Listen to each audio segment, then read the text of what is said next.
Continuando aqui com as dicas para criar o seu algoritmo, vamos lá. Qual que é a próxima dica que nós temos para você? Toda vez que o indicador for quantidade, então o meu algoritmo vai ser uma soma.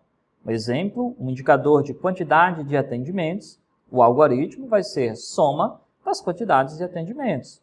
Esse tipo de indicador ele resulta em um algoritmo simples, bastando você fazer a soma dos dados.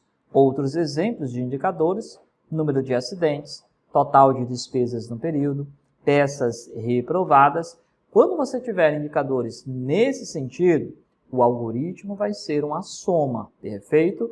O mesmo pode ser para o contrário, né? Quando você quer fazer uma redução de alguma coisa, só que não em percentual, redução em números inteiros realmente, aí nós vamos fazer uma subtração de alguma coisa.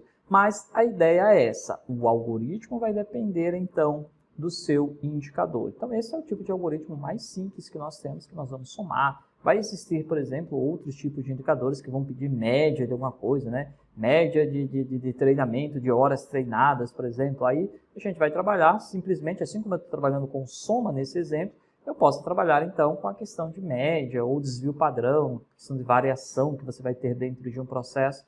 Depende muito do indicador, depende muito do processo em que você está trabalhando. Aqui nós estamos trazendo apenas informações básicas de como eu devo criar o meu algoritmo. Vamos lá, mais um exemplo que nós temos aqui para vocês.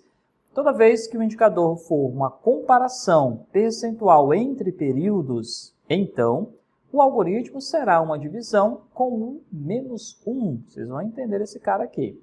Por exemplo, um indicador índice de diminuição de anomalias. O algoritmo vai ser quantidade de anomalias atual sobre a quantidade de anomalias anterior menos 1.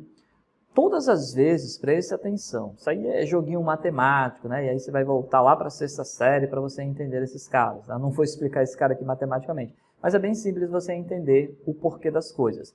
Vamos lá, neste nosso caso aqui, eu estou querendo fazer uma comparação entre um período e outro, uma comparação em percentual. Primeiro, se vai ser percentual, vai ter divisão no nosso caso. Ok, como eu estou comparando um período com outro em termos percentuais, eu vou pegar então o período atual, que é o que você está querendo, sobre o período anterior menos 1. Quem vai ser esse menos 1? É um cara que vai tirar as arestas. Porque se eu quero fazer uma comparação, de repente esse cara vai me dar 130%, 200%. Poxa, que negócio louco é esse? Esse menos 1 vai tirar as arestas e vai dizer exatamente o que você aumentou ou o que você diminuiu. Perfeito? Se eu pego um valor como esse e de repente eu não faço uma divisão, não faço, perdão, essa subtração, esse menos 1, só um exemplo. Aqui na tela, vamos aqui na tela. Observe, eu tenho quantidade de anomalias atual, que é o algoritmo.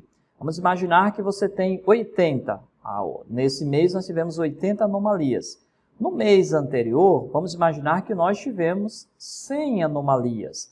Daí, quando você vai fazer esse índice de diminuição, o resultado aqui vai dar 80%. Se você não tiver o menos 1, vai dar 80%. E não é isso que eu estou querendo. Ou seja, nesse mês nós diminuímos as anomalias. Eu só tive 80. Mês passado eu tive 100. E como que esse cara está me dando 80%? É justamente nesse joguinho matemático do menos 1. Quando eu acrescento menos 1, aí as coisas mudam. Ele vai dizer que nós tivemos uma queda de 20%. Ele simplesmente vai pegar aí esses 80, vai fazer menos 100, que seria o menos 1, e vai ficar menos 20. Então nós tivemos uma queda de 20% nesse momento. Para isso que serve o menos 1. Nem deveria estar explicando isso aqui para vocês, mas como a gente vê isso, às vezes o pessoal ou sente um pouco de dificuldade de colocar esse menos 1, ou sim, por uma série de situações, eu resolvi trazer então, acrescentar este cara dentro aqui do nosso curso que nós estamos fazendo para que você possa entender e ter um melhor rendimento na empresa. Esse é o meu objetivo, é que na empresa você tenha sucesso, você consiga desenvolver legal. Exemplos de indicadores para isso aqui, taxa de redução, por exemplo, né? Vendas em relação ao período anterior, são exemplos de indicadores que você vai usar esse tipo de algoritmo. Agora, não esqueça que é sempre quando eu quero comparar um período com outro, ok? Estou fazendo comparações, então esses caras entram em cena. Perfeito? Vamos lá, tem mais exemplos de algoritmos aqui para nós. Para alguns indicadores financeiros, principalmente, costuma-se usar metas do tipo maior que 1 ou menor que 1.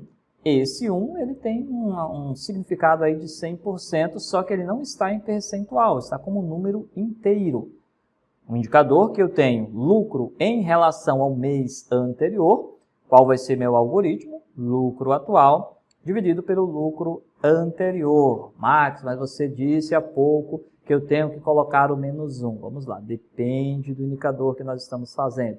Neste caso aqui, geralmente, vou dar um exemplo para vocês, as empresas na área financeira, elas quando querem comparar a questão de lucro, elas querem o seguinte, elas dizem que a meta é que seja o resultado maior que 1. Então, coloca o sinalzinho mesmo lá de maior que 1.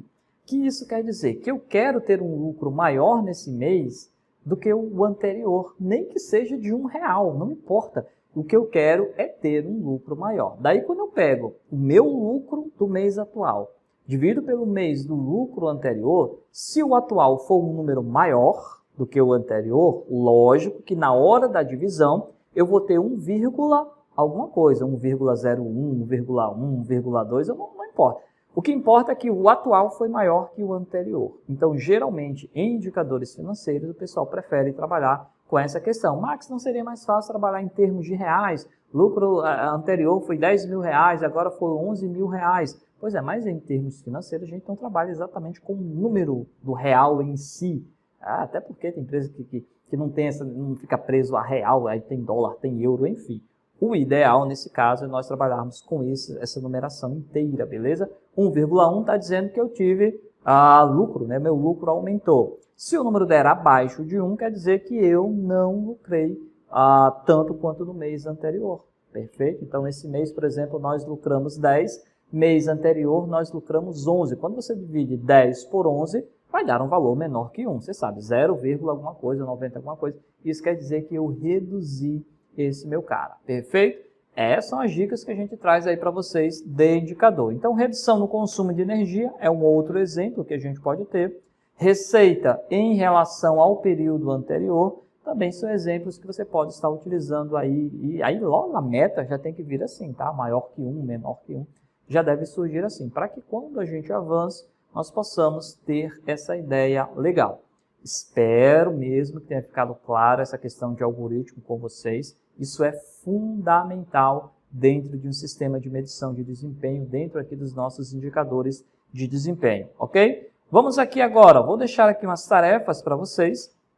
Essa tarefa de definir os algoritmos a seguir, isso é importante que você faça, porque nas próximas aulas que a gente for avançando, vai ser necessário que você já tenha avançado aqui em alguma coisa.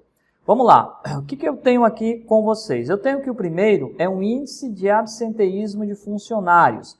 Para criar o meu algoritmo, observe a meta. A meta aqui ele está dizendo que tem que ser menor que 2%. Olhem para mim aqui. Se a meta fala em percentual, eu já dei as dicas para vocês. O meu algoritmo precisa ser uma divisão, ok? Então, já sei que vai ter divisão aqui.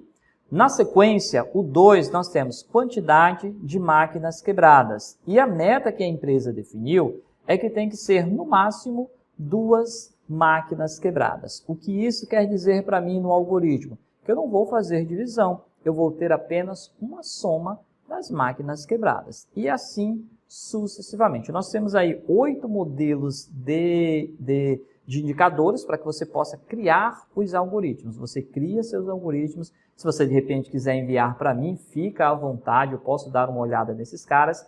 Lá na frente, daqui a pouco, nas próximas aulas, você já tem que estar com esses algoritmos prontos, porque eu vou pedir que você faça uma aplicação. E aí você vai tirar a prova para saber se o algoritmo deu certo ou não nos seus processos. Mas não deixe de fazer, isso é importante, porque esses caras aqui são o coração dos nossos indicadores.